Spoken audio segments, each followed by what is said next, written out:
Hello gamers! Hope you're all doing well. It's a lovely 10 degrees Celsius here in Tokyo, Japan with a slight wind chill. Overall though, things are going pretty well, and what the heck am I doing?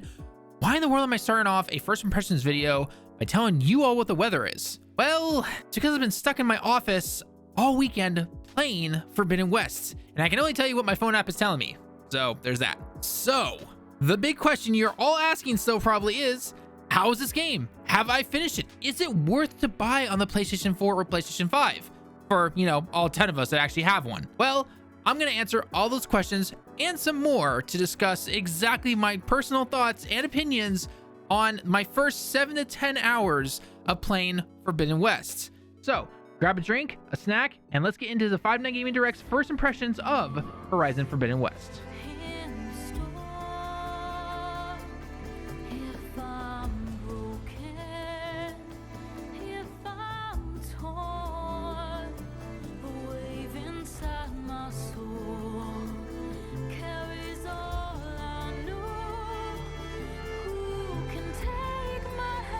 All right, let's jump right into this video, and what better way than to start off with the story. Now, don't worry, I will not be spoiling anything from the story, and all B-roll you're seeing on the screen is only from the first couple hours of the game, so you can rest easily. Now, let's start off simple. The story takes place about 5 to 6 months after the first game, which they were also nice enough to have a short movie recapping the original story from the first game at the very beginning of this game. Now, is it going to tell you everything from the first game and have you caught up 100%? No, not even close. Like, seriously, go play the first game if you really want to understand the story. Otherwise, you're just going to get a very basic recap. If you remember the first game, then you know that it was a very long one, and this game continues that. This time around, Aloy has tasked herself to save the world, which is about to go extinct. Again, that's all we're going to give you. We're not going to spoil anything. To do this, she must venture into the Forbidden West, hence the name, where she meets new and old friends alike, collects new weapons, and takes down new and returning foes alike. Along with an expansive world, side quests, and hidden secrets, Aloy has a lot to do in this game. See, I told you I wasn't going to spoil you. Now, stepping away from the sensitivity that can be a game story, let's talk about the open world and just the design of the game itself, right? Has it changed much? Has there been any improvements from Zero Dawn? Why, yes, actually, there's quite a bit. This game, it is massive, just like the first one. Story missions, side missions, contracts, enemy bases, mini games, cooking, weapon crafting, exploring, the list just keeps going on and on. Again, this game is massive. So, however, I do have to say one thing. If you're not a fan of the first game and all the map markers that you see on there when you are constantly going onto the map to see where you are, well, you might not like to hear that it's actually back in this game. I mean, it gets crazy when you simply open up the map and you zoom out and you see like 10 billion markers. Not even exaggerating on that 10 billion, by the way. However, thankfully, there is a good filter system to help make things easier for the player. So do keep that in mind when you're playing this game. Returning to side missions and main missions, there are a pretty good variety this time around, where I found myself exploring the world a lot more compared to the first game, which is actually pretty amazing. And I ended up doing every side mission I could possibly find. Not only are most of them pretty good when you compare kind of your normal open world side missions in most other games, since they basically all feel the same, but each of these missions and these side missions that you get here in Horizon Forbidden West reward you with not only a ton of experience, but you get a ton of skill points, which is absolutely needed for this game due to the massive, expansive skill tree that you get in this game.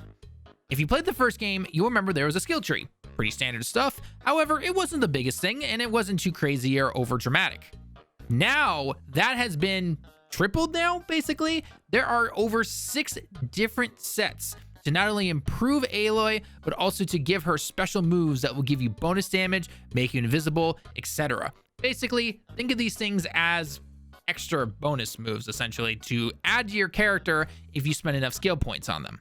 Plus, visually, it looks really cool to see you actually do some of these things in-game. As stated before, we told you we weren't going to spoil anything in the story, so don't worry, but I do have to talk about one little thing that I actually really like in this game a lot, and it is the hidden bunkers that you can find riddled throughout the entire area of the Forbidden West. Think of these basically as a mixture of nature setting and futuristic setting left over by our predecessors in the future, even though this is a post-apocalyptic game, but regardless, I love these areas because they are a mix. They take a mix of everything that I love about this game and puts them all into one and gives you a really cool mini boss at the end. again, these are just simply really fun to do, and they really do test your skill actually when it comes to the combat, which we'll get into here in a minute. So make sure you keep an eye out for these if you want to get some extra points, some extra skill points, and just overall tons of cool armor and everything. How about we go ahead and move on over to the gameplay? Things have improved here a lot in my opinion. Now, a lot of my friends personally love the gameplay in the first, and I would mostly agree. The ranged combat was excellent, very top class, but the melee combat was a lot to be desired. Things have improved here for melee. However, I will say this though, you are forced to unlock most of it first, so you have to spend most of those skill points that we mentioned earlier beforehand to then make the melee combat actually feel decent this time around, which I'm not personally a big fan of. Melee aside, however, though, a lot of the same stuff from the first game is present here in the second game, but with a lot of upgrades and everything. Everything from being, again, able to turn invisible, get extra boost stats depending on what kind of tree you use in the skill tree. It's all very well fleshed out here. One thing I personally love in this game is all of the new different ways to take down those robo-dinos. In fact, the combo of using something like corrosion and ice weapons on certain weak points on said enemies, and then finishing them up with a simple bow attack is really satisfying. While I know this is available in the first game, there's just something about it in this game that makes it feel like I'm doing a lot more damage. I'm not really sure what it is. Like, for example, I'll take one of the ice balls and I will freeze the opponents.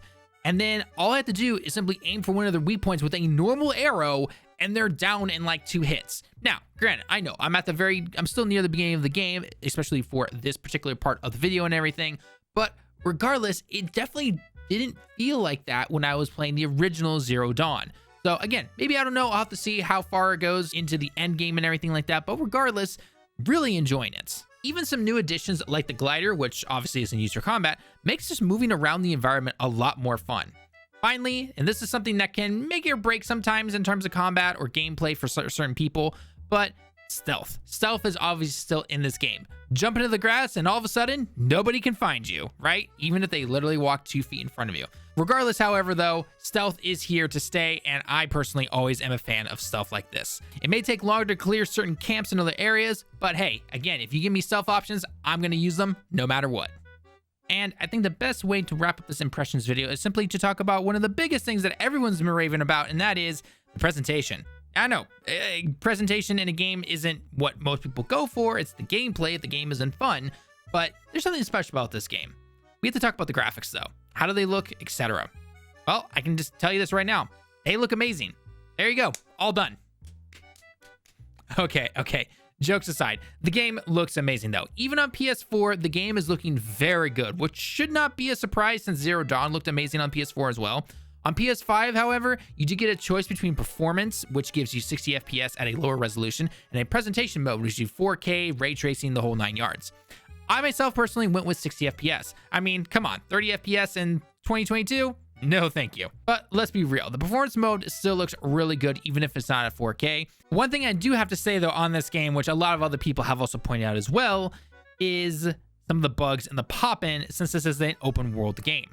Like, whole buildings will not even load into the game until you're literally right next to them. Like, I've seen some of that happen in people's reviews, first impressions, and other videos I've seen on YouTube. While this is personally not a deal breaker to me, to some it might be. So if you really hate that type of stuff, you might want to wait for a patch or two to see them kind of get those bugs out of the way and then pick this up. Overall, I'm really enjoying Horizon Forbidden West. The game has improved in almost every way from the first, and I've been playing this game for over 7 hours and I haven't even scratched the surface. I've heard this game runs an average player around 35 to 40 hours, so I will update you on all of this and our full review, so make sure you sub to the channel so you get to see that day one. But regardless, got a lot more of this game to play. Well, I think that's basically about it for the video though. Hope you all enjoyed our first impressions of Horizon Forbidden West. Let us know your thoughts down below in the comments if you have played this game or if you plan on getting this game. Leave a like on the video if you enjoyed it, a dislike if you didn't, and again, don't forget to sub to the channel if you want to show some extra support to help us out even more. I've been Tallen, Finding Gaming Direct, and we will see you guys in the next one. Johnny.